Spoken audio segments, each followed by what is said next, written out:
کے لیے ادب سے گزارش کرتا ہوں ہمارے معزز مہمان، ان کے بعد انشاءاللہ بچے کا آخری سبق ہوگا اور اس کی دستار بندی ہوگی، تو آپ سے ابھی ہم کلام ہوتے ہیں، اپنی قیمتی کلمات سے نوازتے ہیں پروفیسر ڈاکٹر حماد لکھوی صاحب۔ السلام علیکم ورحمۃ اللہ وبرکاتہ۔ الحمد للہ وکفی وسلام علی عبادہ الذین اصطفی، اشہد ان لا الہ الا اللہ وحدہ لا شریک لہ واشہد ان محمدا عبدہ ورسولہ صلی اللہ علیہ وآلہ وسلم۔ اللہم صلی علی محمد وعلی آل محمد کما صلیت علی ابراہیم وعلی آل ابراہیم انک حمید مجید۔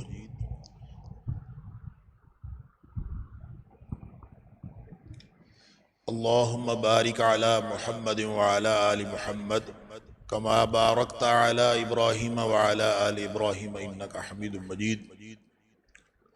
اما بعد فاعوذ باللہ السمیع العلیم من الشیطان الرجیم من ہمزہ ونفخہ ونفثہ، بسم اللہ الرحمن الرحیم۔ بل هو آیات بینات فی صدور الذین اوتوا العلم وما یجحد بآیاتنا الا الظالمون۔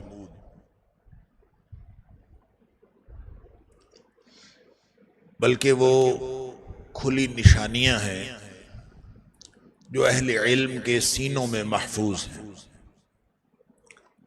اور ہماری نشانیوں کا کوئی انکار نہیں کرتا سوائے ان لوگوں کے جو ظالم ہیں۔ صدق اللہ العظیم۔ اللہ تعالیٰ کا کروڑہا شکر ادا کرنا چاہیے، مجھے بھی اور آپ سب کو، ہم سب کو، کہ ہم ایک ایسی تقریب میں شریک ہیں جو حفظ قرآن کی تکمیل کی تقریب ہے، اور قرآن پاک کی تقریب ہو یا قرآن پاک کی تعلیم ہو یا قرآن پاک کی تدریس ہو یا قرآن پاک کی تفہیم ہو، کسی بھی اعتبار سے قرآن کے ساتھ جڑ جانا یہ کسی بہت بڑی سعادت سے کم نہیں ہے۔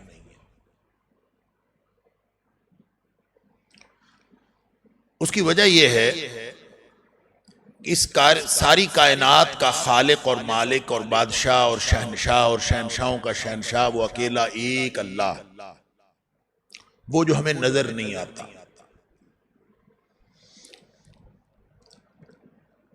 اس کو آنکھیں پا ہی نہیں سکتی اور آنکھیں اس کو دیکھ ہی نہیں سکتی، وہ نظر نہیں آتا۔ کائنات پیدا اس نے کی ہے، خالق وہ ہے، مالک وہ ہے، چلاتا وہ ہے، مدبر وہ ہے، سب کچھ اسی کے قبضہ قدرت میں ہے، اس کے ہاتھ میں ہے، ہر چیز اس کے کنٹرول میں ہے۔ بارش وہ برساتا ہے، رزق وہ دیتا ہے، کشادہ رزق وہ کرتا ہے، تنگ وہ کر دیتا ہے، سب کچھ اس کے ہاتھ میں ہے، اللہ، لیکن نظر نہیں آتا۔ تو اس اللہ کے ساتھ جڑنے کے لیے جو ہمیں نظر ہی نہیں آتا، اور سعادت سب سے بڑی یہ ہے کہ اس کے ساتھ جڑ جائیں، جو اللہ سے جڑ جائے اللہ کا ہو جائے۔ من کان للہ کان اللہ لہ، جو اللہ کا ہو گیا اللہ اس کا ہو گیا۔ تو اس کے ساتھ جڑنے کے لیے ہمارے پاس راستہ کیا ہے؟ ہمارے پاس کوئی راستہ نہیں ہے۔ اللہ کے ساتھ جڑنے کے لیے جو سب سے بڑا راستہ ہے اللہ کے ساتھ جڑنے کے لیے وہ قرآن، کیونکہ یہ اللہ کی صفت کلام ہے، کلام اللہ، یہ اللہ کی صفت ہے، اور جو صفت ہوتی ہے وہ ذات سے جدا نہیں ہوتی۔ صفت کے اندر بھی وہی خصوصیات ہوتی ہیں جو ذات کے اندر ہوتی ہیں، اور قرآن اللہ کی صفت کلام، اور اللہ کی صفات کے اندر یہ ایک الگ لمبا موضوع ہے کہ قرآن کے اندر کون کون سی خصوصیات ہیں، میں اس طرف جانا نہیں چاہتا، اللہ اکبر۔ لیکن اگر صرف اس نقطہ نظر سے دیکھیں کہ اللہ کے ساتھ جڑنے کا اگر کوئی طریقہ ہے تو وہ یہی ہے کہ انسان قرآن سے جڑ جائے۔ ایک دفعہ نبی کریم صلی اللہ علیہ وسلم گھر سے باہر تشریف لائے اور صحابہ کرام بیٹھے ہوئے تھے۔ آپ نے فرمایا خوش ہو جاؤ، خوش ہو جاؤ، ابشروا ابشروا، اللہ، تو بہت ہی خوشی کی بات، بہت ہی خوشخبری کی بات، اللہ۔ صحابہ نے عرض کیا کہ ہم اللہ کو ایک مانتے ہیں، نبی پاک صلی اللہ علیہ وسلم کو رسول مانتے ہیں، سب سے بڑی خوشخبری تو یہی ہے، اور اللہ کو حقیقی معبود مانتے ہیں، سب سے بڑی خوشخبری تو یہی ہے۔ پھر نبی پاک صلی اللہ علیہ وسلم فرمایا ان ھذا القرآن سبب، خوشی کی بات اصل میں یہ ہے کہ یہ قرآن ایک رسی ہے، طرفہ بید اللہ و طرفہ بایدیکم، اس کا ایک سرا اللہ کے ہاتھ میں ہے، ایک سرا تمہارے ہاتھ میں ہے۔ اب جو سرا اللہ کے ہاتھ میں ہے اس کے چھوٹ جانے کا کوئی امکان ہے؟ وہ تو اللہ کے ہاتھ میں ہے۔ طرفہ بید اللہ و طرفہ بایدیکم، اور ایک سرا تمہارے ہاتھ میں ہے۔ وہ جو ہمارے ہاتھ میں ہے رولا سارا اس کا، مسئلہ اس کا ہے کہ ہم اس کے ساتھ جڑے ہیں کہ نہیں جڑے۔ فرمایا فتمسکوا بہ، اس کو مضبوطی سے تھام لو، اس کے ساتھ جڑ جاؤ۔ گویا جو قرآن سے جڑ گیا وہ اللہ سے جڑ گیا، سبحان اللہ۔ فرمایا دو گارنٹیاں ہیں، دو ضمانتیں ہیں، اگر تم قرآن سے جڑ جاؤ گے فتمسکوا بہ، اس کے ساتھ جڑ جاؤ، اس کو مضبوطی سے تھام لو، اس کا مطلب ہوگا کہ تم اللہ سے جڑ گئے، اور جو اللہ سے جڑ گیا اس کو دو ضمانتیں ہیں جو نبی پاک صلی اللہ علیہ وسلم دی۔ فرمایا لن تہلکوا لن تضلوا ولن تہلکوا بعدہ ابدا، جو اللہ سے جڑ گیا وہ اس کے بعد کبھی ہلاک اور برباد نہیں ہو سکتا، اور کبھی گمراہ نہیں ہو سکتا، ابدا، ابد الاباد تک، ہمیشہ ہمیشہ کے لیے اس نے گویا گمراہی سے بھی نجات پا لی اور ہلاکت اور بربادی سے بھی نجات پا لی جو اللہ کے ساتھ جڑ گیا۔ اس کے علاوہ اس سے بڑی حفاظت، اس سے بڑا جو پناہ گاہ ہو کون سی سکتی ہے کہ انسان اللہ کی حفاظت میں آ جائے۔ اس لیے میں نے جو عرض کیا کہ ہم یہاں موجود ہیں قرآن کے حوالے سے، اور مجھے بڑی خوشی ہوئی کہ مجھے یہاں جو قاری جو حمزہ صاحب ہیں، یہاں کے جو خطیب ہیں حمزہ بن سیف، انہوں نے مجھے بلایا اور مجھے دعوت دی، میرے لیے بڑی خوشی کا مقام ہے، اور اس کو سعادت سمجھنا چاہیے کہ جب بھی قرآن سے کسی بھی اعتبار سے ذرا سا بھی جڑنے کا امکان پیدا ہو، چاہے وہ زمان کے اعتبار سے ہو، چاہے وہ مکان کے اعتبار سے ہو، چاہے وہ عمل کے اعتبار سے ہو، چاہے وہ خرچ کے اعتبار سے ہو، وہ کسی اعتبار سے ہو، قرآن سے جڑنا کہیں نصیب ہو جائے تو اس سے بہتر اور بات کوئی نہیں، اور اس لمحے کو سعادت سمجھا۔ یہ فیس بک پہ، سوشل میڈیا پہ، مختلف جو سوشل میڈیا پلیٹ فارم ہیں، سکرول کر رہے ہوتے ہیں، سکرولنگ جاری ہوتی ہے، اچانک ایک آیت آ جاتی ہے، کبھی تلاوت آ جاتی، کوئی کلپ کسی نے ڈال دیا ہوتا ہے، کسی اللہ والے نے، کبھی کوئی تلاوت کا کلپ ہوتا ہے، کبھی کوئی تحریر ہوتی ہے، قرآن کی آیت ہوتی ہے، کبھی اس کی تفسیر ہوتی ہے، کبھی اس کا ترجمہ ہوتا ہے۔ اس لمحے کو بھی اللہ کی رحمت سمجھا کریں کہ جس لمحے آپ کے سامنے اللہ کے قرآن کی کوئی آیت آ گئی، سبحان اللہ، اس کو سنے بغیر اور اس کو پڑھے بغیر آگے سکرول نہیں کرنا، یہ گناہ ہے کہ آپ کے ساتھ، آپ تو اللہ کی رحمت سمجھے کہ آپ تو وقت ضائع کر رہے تھے، اور آپ کے وقت کو قیمتی بنانے کے لیے اللہ کی رحمت ہوگی، سامنے آیت آ گئی، سبحان اللہ۔ اسی طرح نبی پاک صلی اللہ علیہ وسلم کا کوئی فرمان آ جائے، کوئی حدیث آ جائے، پڑھے بغیر آگے نہ نکلیں۔ ہمیشہ کوشش کریں کہ جو اچانک سامنے آتا ہے یہ اللہ کی طرف سے ہے، اور اس کو اپنے لیے سعادت سمجھیں اور رحمت سمجھیں کہ ہمارے سامنے اچانک آیت آ گئی ہے، اور پھر اس کو پڑھیں، اس کو سنیں، اس کو سمجھیں، اور سمجھ کر ایک توجہ ضرور کریں کہ اس آیت میں میرے اللہ نے مجھے کیا کہا ہے، اور جو میرے اللہ نے مجھے کہا ہے کیا میں کر رہا ہوں۔ اگر یہ ہم کر لیں تو کوئی لمحہ ہم ضائع نہ کریں جو ہمیں قرآن سے جڑنے کا مل جائے تو ہم اس کو ضائع نہ کریں. اللہ کرے ہم قرآن سے جڑنے والے بن جائیں. اور یہ جو چند لمحات ہم یہاں بیٹھے ہیں، حفظ قرآن کی تقریب ہے، تکمیل کی، اللہ تعالیٰ مبارک کرے اس بچے کو. اور میں عرض کرتا ہوں ابھی حفظ قرآن کے حوالے سے بھی چند باتیں، لیکن ان لمحات کو بھی سعادت سے کم نہ سمجھے. کچھ نہ کچھ سعادت ضرور ملے، کتنی ملے گی یہ اللہ جانے، کیونکہ یہ قرآن اللہ کا کلام ہے اور عظمتیں دینے والی کتاب. یہ عظیم کتاب ہے، یہ قرآن العظیم ہے، اور یہ صرف عظیم نہیں ہے، یہ عظمتیں عطا کرتا ہے. تو جو شخص قرآن سے جڑ جائے، کسی بھی حوالے سے ذرا سا اس کا مس ہو جائے، زمانی اعتبار سے یا مکانی اعتبار سے، اس کو عظمت نہ ملے، یہ ممکن نہیں. جو قرآن سے جڑے اس کو عظمت نہ ملے، یہ ممکن. اللہ کا یہ قانون ہی نہیں ہے. ہاں نیتیں اگر کسی کی اور ہوں، جس کا قرآن سے یہ سعادتیں لینے کی نیت نہ ہو، کوئی اور نیت، اللہ اکبر. آپ نے یہ حدیث قدسی تو سنی ہوگی، انا عند ظن عبدی بی. اللہ کریم نے فرمایا، نبی اکرم صلی اللہ علیہ وسلم فرماتے ہیں، اللہ نے فرمایا کہ میں اپنے بندے کے ساتھ معاملہ وہ کرتا ہوں جو اس کے گمان میں ہوتا ہے، اس کے گمان کے مطابق معاملہ کرتا ہے.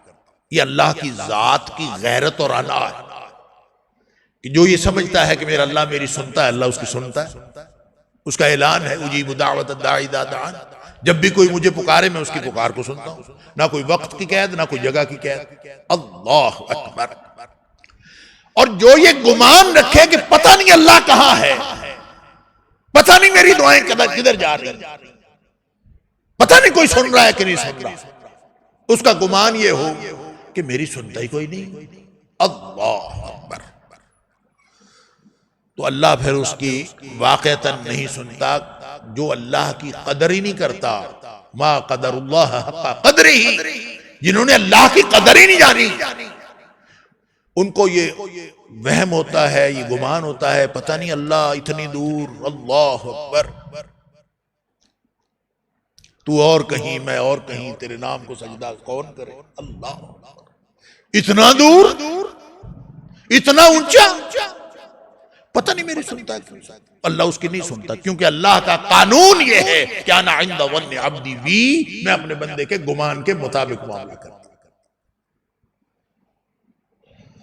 تو اگر کوئی سمجھے کہ واقعی اللہ میری سنتا ہے اور اللہ مجھے دیکھتا ہے، دعا کرتے وقت یہ سوچا کریں کہ اللہ مجھے دیکھ بھی رہا ہے، اللہ مجھے سن بھی رہا ہے. نبی پاک صلی اللہ علیہ وسلم فرمایا، ادعوا اللہ وانتم موقنون بالاجابہ. جب دعا کر رہے ہوتے تو اتنا یقین ہو جیسے سامنے بیٹھا شخص آپ کی بات سن رہا ہے اور دیکھ رہا ہے، اس سے زیادہ یقین ہو کہ میرا اللہ مجھے دیکھ رہا ہے اور مجھے سن رہا ہے. اگر یہ یقین ہو تو پھر بھلے سیاہ رات ہو، بھلے سیاہ پتھر پر سیاہ چیونٹی چل رہی ہو، وہ اس کو دیکھتا بھی ہے، اس کی قدموں کی حرکت کو بھی، اس کے پاؤں کی حرکت کو بھی اللہ تعالیٰ جو ہے قدموں کی آہٹ کو بھی سنتا ہے. سبحان اللہ. یہ گمان کی بات ہے. اب وہی غیرت اور انا جو اللہ کی ذات میں ہے، وہی اللہ کے کلام میں بھی ہے. اللہ کے صفت کلام میں بھی غیرت ہے. جس کو قرآن کی قدر کا احساس ہی نہیں، تو وہ پھر اس کو قرآن کچھ نہیں دیتا. وہ ساری زندگی قرآن سے بھلے جڑا رہے، اس کی نیت ہی نہیں قرآن سے کچھ دے رہی، اس کا گمان ہی نہیں کہ قرآن مجھے کچھ دے سکتا ہے، تو اس کو قرآن کچھ نہیں دیتا. قرآن کا بھی اعلان وہی ہے، کیونکہ اللہ کی صفت کلام ہے، اور اللہ کی صفت کلام میں بھی وہی ساری خصوصیات ہیں جو اللہ کی ذات میں خصوصیات ہیں، وہی اللہ کے کلام میں خصوصیات. اس لیے نیتیں درست کر کے ان چند لمحات کو بھی اگر ہم اللہ کے سامنے ایک سعادت کے حصول کی دعا کے نیت کے ساتھ بیٹھیں گے کہ اللہ تو ہمیں قرآن کے ساتھ جوڑ دے، تو انشاءاللہ یہ لمحات بھی قیمتی بن جائیں. کیونکہ قرآن سے جو جڑتا ہے، آپ نے سنا ہوا ہے علماء سے کہ قرآن سے جڑنے والی کوئی چیز، اس کو جو عظمت ملی ہے، چاہے وہ زمان کا ٹکڑا ہو، چاہے مکان کا ٹکڑا ہو، چاہے کوئی شخصیت ہو، چاہے کوئی عمل ہو، جو قرآن سے جڑا ہے اس سے زیادہ فضیلت والی کوئی چیز ہو نہیں سکتی. قرآن جس ہستی پر اترا وہ اللہ کے بعد کائنات کی سب سے عظیم ہستی ہے. جس دھرتی پر اترا روئے زمین کی دھرتیوں میں سے سب سے بہترین دھرتی ہے اللہ، جس مہینے میں اترا سارے مہینوں سے بہتر مہینہ ہے، جس رات میں اترا ساری راتوں سے بہتر رات ہے، اور جو لانے والی ہستی ہے جبریل وہ سارے فرشتوں کا سردار ہے، قرآن سے جڑنے والی نبی اکرم صلی اللہ علیہ وسلم سے بلکہ اللہ کی ذات سے جب صفت کلام کا صدور ہوا ہے اور صفت کلام صادر ہوئی ہے، اللہ کا کلام مخلوق کو عطا ہوا ہے، تب سے لے کر آج تک مجھے کوئی بندہ تو دکھائیں جو قرآن سے جڑا ہو اور اس کو عظمت نہ عطا ہوئی ہو۔ ہر شخص کو عظمت کو کوئی نہ کوئی حصہ ضرور ملتا۔ اللہ تعالی ہمیں بھی قرآن کی عظمت سے عظمتوں کا وافر حصہ عطا فرمائے، یہ نیتیں کر کے بیٹھ۔ اب جو آیت میں نے آپ کے سامنے تلاوت کی اس کی طرف تھوڑی سی توجہ اور اس کے بعد میں اپنی بات مکمل کر لوں گا۔ بل ہوا آیات بینات فی صدور الذین اوتوا العلم، یہ قرآن کی آیات ہیں، واضح اور کھلی اور روشن دلائل ہیں، روشن نشانیاں۔ آیت کا مطلب ہوتا ہے نشانی، آیات نشانیاں، یہ واضح نشانیاں ہیں۔ یہ قرآن عربی قالب میں ہے، عربی زبان کے قالب میں ہے، عربی زبان لکھی ہوئی ہے، ہمارے سامنے لکھا ہوا ہوتا ہے، ہم لکھا ہوا پڑھتے ہیں۔ عربوں کی عربی ہے، عربوں کو عربی آتی ہے، ہمیں عربی نہیں آتی۔ قرآن کی زبان عربی ہے، عربی مبین، یہ ایک زبانی قالب میں ہے، اور جو لکھا ہوا ہوتا ہے وہ جملے اور فقرے ہیں عربی کے۔ جس طرح عربی کے جملے اور فقرے ہوتے ہیں، جملہ بھی عربی زبان کا لفظ ہے، فقرہ بھی عربی زبان کا لفظ ہے، لیکن قرآن نے ان کو جملہ بھی نہیں کہا، ان کو فقرہ بھی نہیں کہا، ان کو آیات کہا۔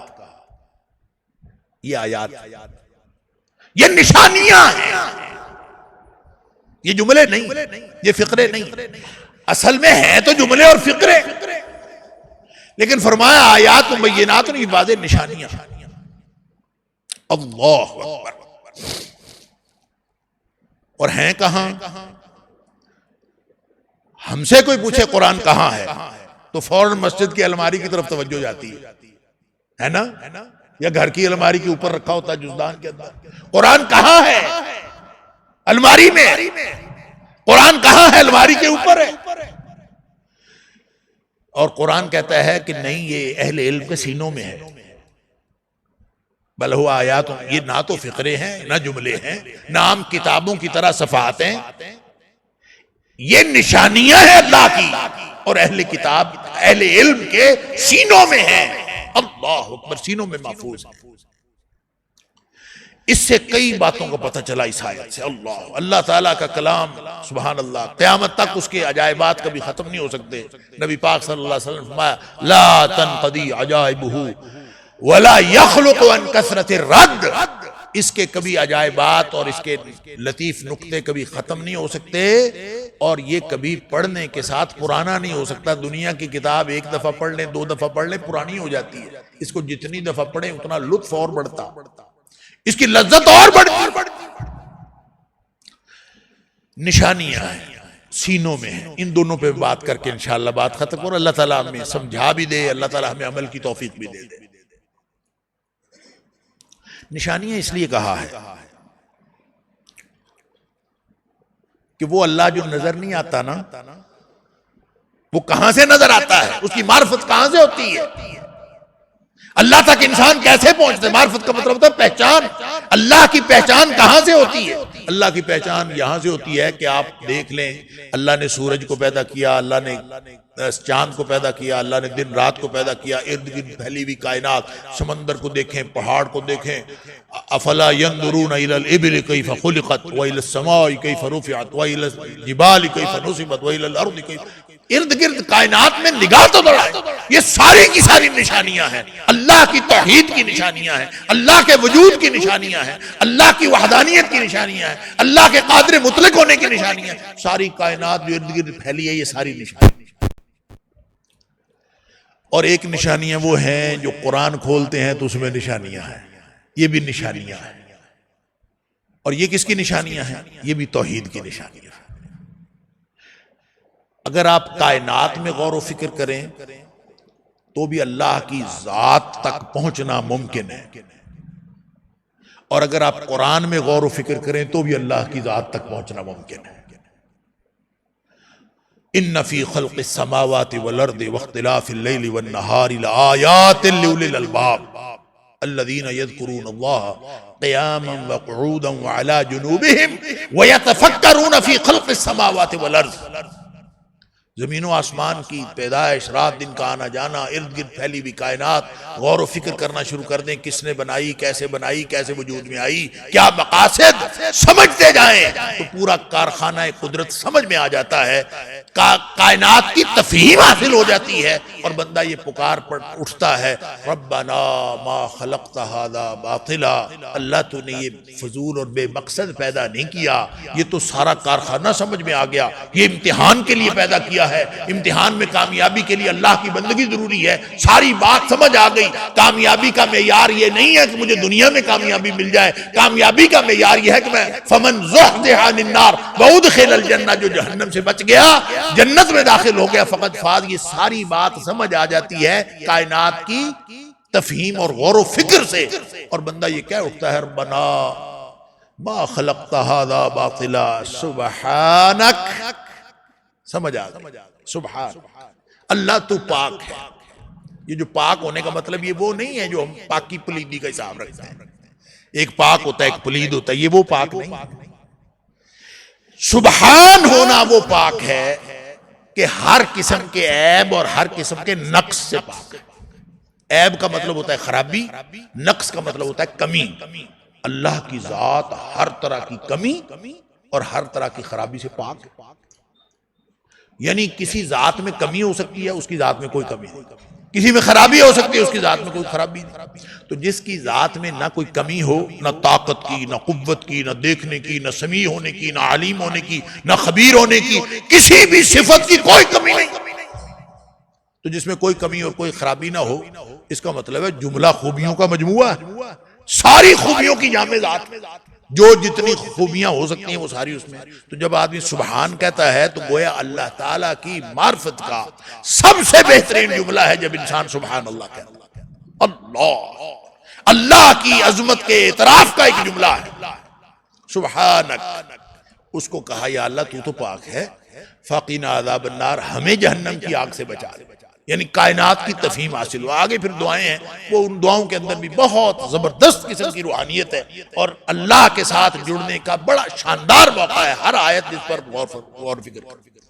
تو جس طرح کائنات کے اندر غور و فکر کرنے سے انسان اپنے آپ کو اللہ سے جڑا ہوا محسوس کرتا ہے اور اللہ کی معرفت حاصل ہو جاتی ہے، اسی طرح قرآن کی یہ آیات، یہ جو نشانیاں ہیں ارد گرد پھیلی ہوئی، وہ نشانیاں اور وہ نشانیاں جو قرآن کے اندر ہیں، ان نشانیوں میں کوئی فرق نہیں ہے۔ جو قرآن کو سمجھ لیتا ہے وہ بھی اللہ کی معرفت حاصل کر لیتا ہے، اور جو کائنات کو سمجھ لیتا ہے وہ بھی اللہ کی معرفت حاصل کر لیتا ہے۔ اس کو دوسرے معنوں میں یہ کہیں، جس نے کائنات کی صحیح تفہیم حاصل کر لی اس کو قرآن سمجھ میں آ گیا، اور جس نے قرآن کی صحیح تفہیم حاصل کر لی اس کو کائنات سمجھ گیا۔ ان کے اندر مطابقت ہے اور قرآن کی کوئی بات۔ اچھا، اس چیلنج پہ کبھی آپ نے سوچا ہے کہ قرآن نے بار بار چیلنج دیا کہ اس جیسی ایک آیت لے آؤ، یہ نہیں کہا اس جیسا جملہ لے آؤ، کبھی غور فرمائیں، یہ نہیں کہا اس جیسا فقرہ لے آئیں، اس جیسی ایک آیت لے آؤ، اس جیسی ایک سورت لے آؤ، اس جیسی 10 آیات لے آؤ، اس جیسا قرآن لے آؤ۔ مختلف طرح سے چیلنج۔ ان کنتم فی ریب مما نزلنا علی عبدنا، اگر تمہیں شک ہے تو پھر لاؤ، فاتوا بسورۃ من مثلہ، اس جیسی ایک سورت ہی لے آؤ۔ اب ذرا غور کریں، سب سے چھوٹی سورت سورہ کوثر ہے، تو سورہ کوثر کی چھوٹے چھوٹے تو 3 جملے ہیں، انا اعطیناک الکوثر فصل لربک وانحر ان شانئک هو الابتر۔ تو اس وقت بھی اور اس وقت بھی جب قرآن نازل ہو رہا تھا، اس وقت بھی اور آج بھی اور قیامت تک کے لیے یہ چیلنج تو موجود ہے۔ تو کیا خیال ہے اگر دنیا کے سارے عربی کے ماہرین اکٹھے ہو جائیں اور اکٹھے ہو کے آپس میں مشورہ کر کے عربی کے ماہرین تو وہ 3 چھوٹے چھوٹے جملے نہیں بنا سکتے، یہ 3 چھوٹی چھوٹی آیات نہیں بنا سکتے، اور وہ جملے جو بہت مسجع و مقفع ہوں، عربیت کے اعتبار سے بہترین ہوں، قواعد کے اعتبار سے بہت اعلیٰ ہوں، زباندانی کے اعتبار سے بہترین ہوں. کیا دنیا میں کوئی عربی کا ماہر ایسا نہیں ہے؟ یا دنیا کے سارے، اللہ نے فرمایا وَادْعُوا شُهَدَاءَكُمْ، بلا لو سارے، جتنے ماہرین بلانے سارے بلا لو. ایسا کھلا چیلنج قیامت تک کے لیے. عربی کا ایک جملہ نہیں بنا سکتے، عربی کا ایک فقرہ نہیں بنا سکتے، چھوٹے چھوٹے 3 جملوں کی ایک صورت نہیں بنا سکتے. چیلنج ہے یہ. چیلنج اصل میں یہ ہے کہ دنیا کے عربی کے ماہرین جملے بنا سکتے ہیں، فقرے بنا سکتے ہیں، لیکن وہ آیات نہیں ہوں گی. آیت وہ ہوتی ہے جو بنانے والے نے، جس نے کائنات بنائی ہے، یہ اسی کا کلام ہے، اور اس کے عمل یعنی کائنات، اور اس کے قول یعنی قرآن، اس میں مطابقت ہے. لہذا دنیا میں کوئی بھی شخص جتنے مرضی جملے بنا لے، جتنے مرضی فقرے بنا لے، جو قرآن سے زیادہ آیات کٹھی کر لے، وہ جملے ہوں گے، فقرے ہوں گے، وہ آیت نہیں ہوگی. کائنات کے ساتھ اس کی وہ سنکرونائزیشن، وہ مطابقت ہو سکتی ہی نہیں جو خالق و مالک کے عمل اور قول کے اندر مطابقت ہے، وہ ہو سکتی. لہذا یہ ایسا کھلا چیلنج ہے، اللہ قیامت تک کے لیے ممکن نہیں ہے کوئی اس طرح کا بنائے. کیوں؟ وہ جملے تو ہو سکتے ہیں، وہ فقرے ہو سکتے ہیں، وہ آیت نہیں ہو سکتی. اللہ فرماتا ہے بل ہوا آیات بینات فی صدور الذین اوتوا العلم. اللہ حضرت علی رضی اللہ تعالیٰ نے جب یہ سورہ کوثر نازل ہوئی ہے نا، اس وقت جو ہر شخص اپنے ادب کا جو شاہپارہ، اس وقت کا جو سوشل میڈیا تھا، اس وقت سوشل میڈیا یہ تھا کہ ہر شخص جو ہے وہ اپنا، آج کل تو جس نے کوئی کام کرنا ہوتا ہے، کارنامہ سر انجام دیتا ہے، وہ فیس بک پہ لگا دیتا ہے، وہ سوشل میڈیا پہ لگا دیتا ہے، دنیا کو پہنچ جاتا ہے. اس وقت لوگ کعبے میں اپنا ادب پارہ لٹکا جاتے تھے، اور ان کو کہتے ہیں لٹکا ہوا ادب، لٹکی ہوئی چیزیں. اس سے 7 جو چیزیں ہیں وہ بہت معروف ہوئیں عرب کے ادب میں، جن کو 7 معلقات کہتے ہیں. اور جو اہل لغت ہیں، جو عربی پڑھتے ہیں، ان میں عربی ادب کے اندر 7 معلقات کی بڑی اہمیت ہے. اور وہ وہاں لٹکا جاتے تھے، اور لٹکاتے اس لیے تھے کہ دنیا کے ادباء اور شعراء وہ یہاں آتے تھے، وہ آ کے دیکھتے تھے، اچھا یہ کلام ہے، پھر وہ اس کے اوپر اپنے تبصرے کرتے تھے، پھر وہ اس سے بہتر کلام کوئی لاتا تھا. اس طرح سے کلام کا تبادلہ، کوئی کام جو سوشل میڈیا پہ آج کل ہم کرتے ہیں، وہ اس وقت یہ کعبہ میں لٹکایا کرتے تھے ادب. تو حضرت علی رضی اللہ تعالیٰ نے سورہ کوثر جب نازل ہوئی تو یہ جا کے کعبۃ اللہ میں لٹکا دی.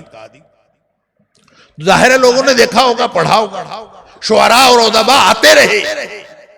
تو پھر ایک دن جا کے حضرت علی رضی اللہ تعالیٰ نے دیکھا تو جہاں یہ سورت لکھی ہوئی تھی اس کے نیچے کسی نے لکھا تھا ما ھذا کلام البشر، یہ کسی انسان کا کلام ہو ہی نہیں سکتا. جب یہ ظاہر ہے یہ اللہ کا کلام ہے تو اس جیسی کوئی نشانی ہو نہیں سکتی. اس لیے یہ قیامت تک یہ ایسی کھلی نشانیاں ہیں، آیات بینات ہیں. ان کو جتنا ذرا پڑھتے جاؤ گے، غور و فکر کرتے جاؤ گے، اس کی وضاحت انسان کے اوپر بھی ہوتی جائے. اور ہیں کہاں؟ فی صدور الذین اوتوا العلم. یہ ہے وہ بات جو آج کی تقریب سے تعلق رکھتی ہے. اللہ اکبر. یہ بچہ ماشاءاللہ احمد، اللہ تعالیٰ ان کو مبارک کرے، ان کے اساتذہ کو مبارک کرے، ان کے والدین کے لیے مبارک فرمائے. یہ جو قرآن حفظ ہوا ہے نا، یہ اصل میں قرآن ہے ہی سینوں میں. اصل میں قرآن کی حفاظت جس کا ذمہ اللہ نے لیا ہے، ابھی آپ سن رہے تھے، اور سب کو معلوم ہے اِنَّا نَحْنُ نَزَّلْنَا الذِّكْرَ وَإِنَّا لَهُ لَحَافِظُونَ. ہم ہی اس کی حفاظت کرنے، ہم نے نازل کیا، ہم ہی اس کی حفاظت کرنے والے ہیں. تورات بھی اللہ نے نازل فرمائی، زبور بھی اللہ نے نازل فرمائی، انجیل بھی اللہ نے نازل فرمائی، لیکن اس کی حفاظت کا ذمہ نہیں لیا. بلکہ سورہ مائدہ میں فرمایا بِمَا اسْتُحْفِظُوا مِن کتاب اللہ. ان کے جو احبار و رہبان تھے انہی سے مطالبہ کیا تھا کہ تم نے یہ تمہیں دی گئی ہے کتاب، اس کی حفاظت بھی کرنی ہے، اس پر عمل بھی کرنا. ان کو کہا گیا، لہذا وہ حفاظت نہیں کر سکتے. انہوں نے تحریفات کر دی، مانوی تحریفات بھی کی اور لفظی تحریفات بھی کی. یحرفون الکلمہ عن مواضعہ اور یحرفون الکلمہ من بعد مواضعہ. یہ ایک لفظی تحریف ہے اور ایک مانوی تحریف ہے، دونوں طرح کی تحریف انہوں نے کی. اللہ. اب یہ قرآن جو ہے اللہ تعالیٰ نے فرمایا ہم نے نازل کیا ہے، نازل وہ بھی ہم نہیں کیے تھے، اس کی حفاظت کا ذمہ ان کے پاس تھا، انہوں نے حفاظت نہیں کی. اب اس کی حفاظت ہم خود کریں. اور وہ حفاظت کی کیسے؟ کہیں لائبریریوں میں نسخے رکھوا دیے اللہ نے. کتاب نازل ہوئی اور لا کے کہیں پہ محفوظ کر کے رکھ دی، یا کوئی ایسی کمپیوٹر کاپی بنا کے رکھ لی جو ہمیشہ کے لیے محفوظ ہو گئی. کیسے محفوظ کرتے ہیں؟ زیادہ سے زیادہ آج جدید ترین دور میں کوئی چیز محفوظ کرنے کا زیادہ سے زیادہ جدید ترین طریقہ کیا ہو سکتا ہے؟ اللہ. لوگ اپنے بڑے بڑے سرورز میں چیزیں رکھتے ہیں، کہتے ہیں میں نے اسپیشل سرور میں ہی چیزیں رکھ لی.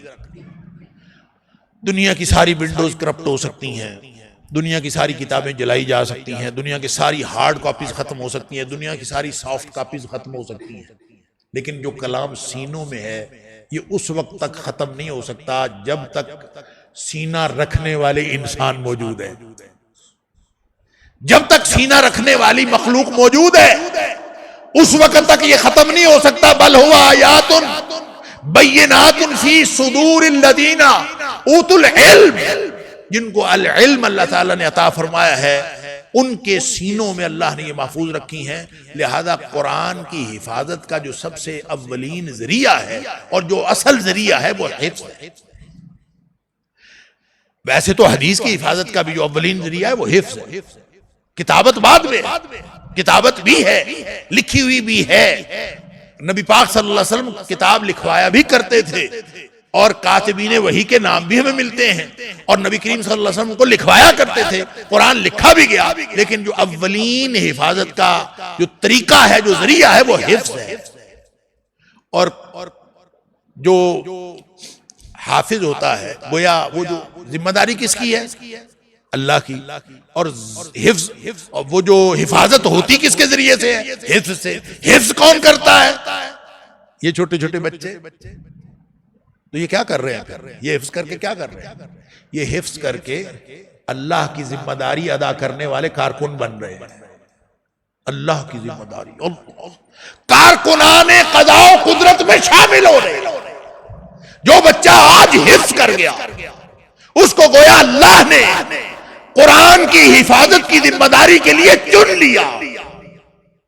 اور جیسے اللہ کی کائنات کا نظام چلانے کے لیے اللہ کے فرشتے ہیں، اسی طرح اللہ کی کتاب کی حفاظت کرنے کے لیے ننھے ننھے فرشتے ہیں. یہ چھوٹے چھوٹے حفاظ ہیں، ان کے سینوں میں اللہ قرآن محفوظ کرتا ہے.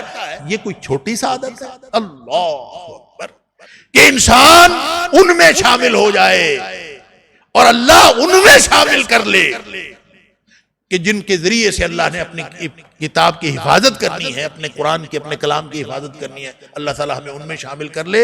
اس لیے میں عرض کرتا ہوں اس کی سعادت جو ہے وہ تو کسی شمار قطار میں آ سکتی ہی نہیں جو اللہ نے حفظ قرآن کی سعادت رکھی.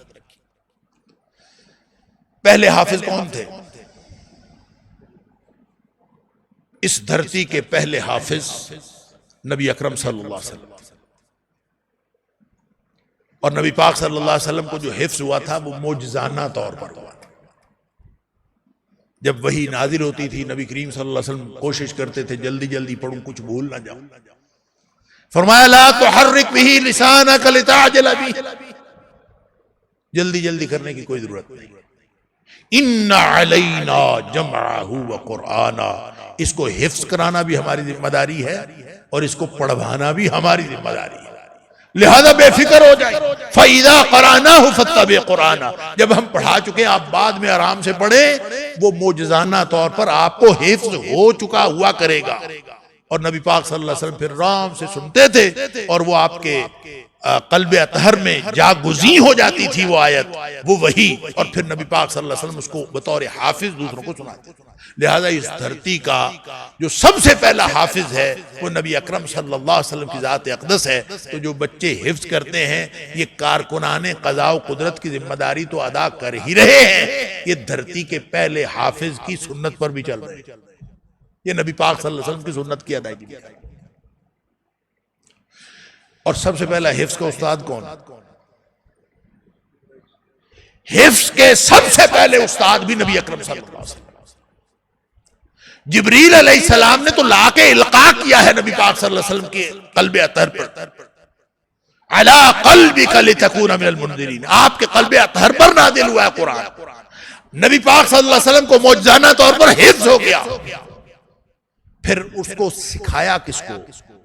حفظ کس کو کرایا؟ حدیث کے اندر الفاظ آتے ہیں علم یعلمک، علمنی، علمنا. صحابہ کہتے ہیں نبی پاک صلی اللہ علیہ وسلم ہمیں اگلی سورت شروع نہیں کرواتے تھے جب تک ایک سکھا نہیں لیتے تھے. ہم علامہ کا ترجمہ کرتے ہیں سکھا دینا. تو جب تک نبی پاک صلی اللہ علیہ وسلم ہمیں ایک سورت سکھا نہیں لیتے تھے، اگلی سورت شروع نہیں کرواتے تھے، تو وہ عرب جو عربی کو جانتے تھے اور عربی سمجھتے تھے، ان کو نبی کریم صلی اللہ علیہ وسلم اس صورت میں کیا سکھاتے رہتے تھے کہ جو اگلی صورت شروع ہی نہیں کرواتے تھے جب تک وہ اس صورت کو سیکھ نہ جاتے. اللہ اکبر. تو اس محسوس یہ ہوتا ہے. ویسے تو قرآن کے مفاہیم بھی نبی پاک صلی اللہ علیہ وسلم سکھاتے تھے، دین پر عمل کرنا بھی سکھاتے تھے، قرآن کا کس آیت کا کیا مطلب اور کیا معنی ہو سکتا ہے یہ بھی سکھاتے تھے، اس پر عمل کرنے کا طریقہ سکھاتے تھے، سب کچھ سکھاتے تھے. لیکن ایک پہلو اس کا یہ ہے کہ آپ یاد کرواتے تھے، حفظ کرواتے تھے. یہ کہاں سے پتہ چلتا ہے کہ حفظ کرواتے تھے؟ اس کے اور بھی دلائل ہیں، لیکن میں ایک دلیل عرض کرتا ہوں.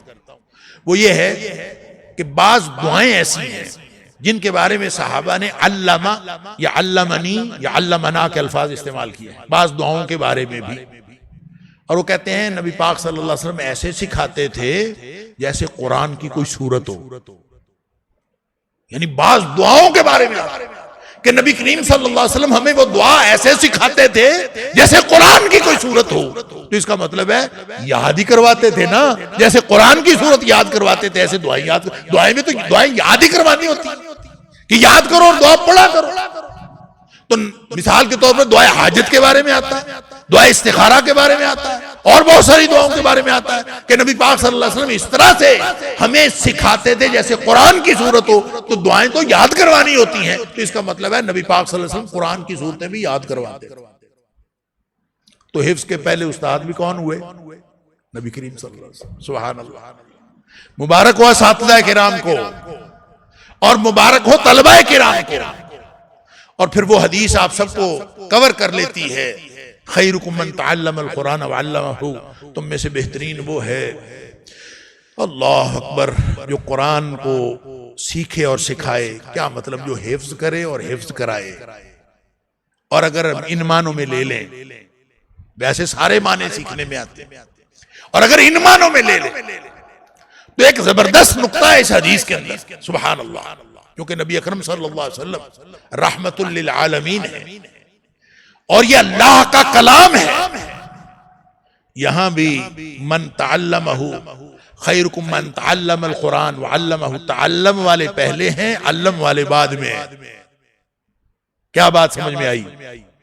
سمجھ میں آئی کہ حفظ کا استاد اتنا فضیلت والا نہیں ہے جتنی فضیلت والا حفظ کا شاگرد ہے. من تعلم القرآن پہلے ہے وعلمہ بعد میں ہے. اس لیے کہ جو علامہ کرنے والا ہے، جو سکھانے والا ہے، جو حفظ کرانے والا ہے، وہ تعلمہ کے مراحل سے گزر کر آیا ہے. اور اس لیے بھی کہ تعلمہ والے زیادہ ہیں، علامہ والے کم ہیں. اور اگر علامہ والے پہلے ہوتے اور تعلمہ والے بعد میں ہوتے تو پھر رحمت کی اور سعادت کی اور عظمتوں کے حصول کو یقینی بنانے والے تھوڑے ہوتے. اس لیے فرمایا خیرکم من تعلم القرآن وعلمہ. تم میں سے بہترین وہ ہیں جو قرآن کو سیکھیں اور سکھائیں. گویا سیکھنے والے کی فضیلت پہلے ہے، سکھانے والے کی فضیلت بعد میں. اس میں میرے اور آپ سب کے لیے خوشخبری ہے. اس حدیث میں ہمارے لیے خوشخبری. خوشخبری یہ ہے کہ اس فضیلت کے حامل ہم سارے بن سکتے ہیں۔ آج سے قرآن حفظ کرنا شروع کر دیں، ایک آیت روزانہ کر لیا کریں، ہفتے میں ایک آیت کر لیا کریں، ساری زندگی میں ایک آیت کریں۔ آپ شروع کر لیں گے، آپ سیکھنے کے عمل کے اندر شامل ہو گئے، آپ قرآن حفظ کرنے والوں میں شامل ہو گئے۔ آپ کو ساری زندگی صرف ایک آیت ہی یاد ہو، آدھی آیت ہی یاد ہو، ایک کلمہ ہی یاد ہو، آپ اس فضیلت کے حامل ہو جائیں گے انشاءاللہ، جو نبی پاک صلی اللہ علیہ وسلم فرمایا خیرکم من تعلم القرآن وعلمہ۔ کوشش تو کریں کہ ہم سب مرنے سے پہلے سینوں میں قرآن کو لے کے جائیں۔ جب اللہ کا کلام ہمارے سینوں میں ہوگا تو اس سے بڑی حفاظت، اس سے بڑی پناہگاہ اور کون سی ہے؟ اللہ اکبر۔ قرآن اس سے بڑا باوفا ساتھی اور کوئی نہیں، اس کو ساتھی بنا لیں، بشرطے کہ ہم ساتھی بنا لیں۔ قرآن نے یہ جو نبی پاک صلی اللہ علیہ وسلم نے فرمایا یقال لصاحب القرآن، یہ جو ہمارے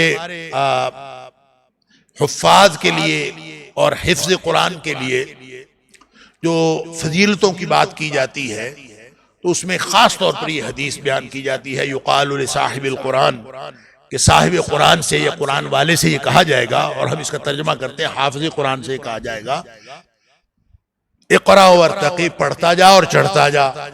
جنت میں وہ جائے گا نا تو اس کو کہا جائے گا پڑھتا جا اور چڑھتا جا، اور ساتھ یہ کہا جائے گا ٹھہرو، ٹھہر ٹھہر کے پڑھنا، ورتل کما کنت ترتل فی الدنیا، جیسے تو دنیا میں ٹھہر ٹھہر کے پڑھتا تھا نا اسی طرح ٹھہر ٹھہر کے پڑھنا۔ کیوں؟ اس لیے کہ ان منزلک عند آخر آیت تقرؤها، تیرا محل وہاں ہے جہاں قرآن مکمل ہونا ہے۔ تو ٹھہر ٹھہر کے پڑھے گا تو تو دیر سے پہنچے گا تو تیرا محل اور اونچا ہو جائے گا، اور جو جا رہا ہوگا پیدل تھوڑی جا رہا ہوگا، کس پہ جا رہا ہوگا؟ کس پہ جا رہا ہوگا؟ کوئی وہاں کی کوئی لفٹ ہوگی نا جنت کی، سبحان اللہ، جن کے بارے میں ہمیں پتہ ہی نہیں کتنی تیز لفٹیں، اور ایک درجے کا فرق پڑے گا، ایک درجہ تھوڑا سا ٹھہر کے پڑھنے سے کتنا فرق پڑ جاتا ہے۔ اللہ اکبر۔ مجھے نہیں پتا، اور کوئی کسی کو پتا ہو بھی نہیں سکتا کہ جنت میں کیا ہے اور جنت کی لفٹیں کتنی تیز ہیں اور کیا ہیں، کیونکہ نبی پاک صلی اللہ علیہ وسلم اللہ فرماتا ہے اعددت لعباد الصالحین، میں نے اپنے نیک بندوں کے لیے جو تیار کر رکھا ہے ما لا عین رأت، جس کو کسی آنکھ نے کبھی دیکھا نہیں، ولا اذن سمعت، جس کو کسی کان نے کبھی سنا نہیں، ولا خطر علی قلب بشر، کسی بشر کے دل پر کبھی خیال بھی نہیں گزرا، ایسی نعمتیں ہیں۔ تو ہم لفٹ کا تو خیال ہمیں آتا ہے، یہ تو ہمارے دل پہ خیال گزرتا، اس کا کانسیپٹ تو ہمارے ہے، یہ تو ہم نے دیکھی ہوئی، یہ تو ہم نے سنی ہوئی، اس کا مطلب وہاں کچھ اور ہو۔ کتنی تیز لفٹ ہوگی اللہ کو معلوم ہے۔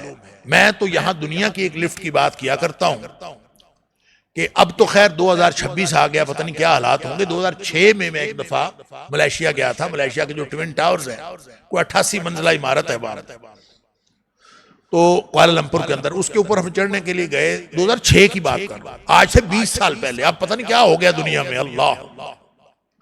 تو اس نے آپریٹر نے بتایا کہ یہ دنیا کی تیز ترین لفٹ ہے اس وقت، آج سے 20 سال پہلے وہ تیز ترین تھی۔ کتنی تیز؟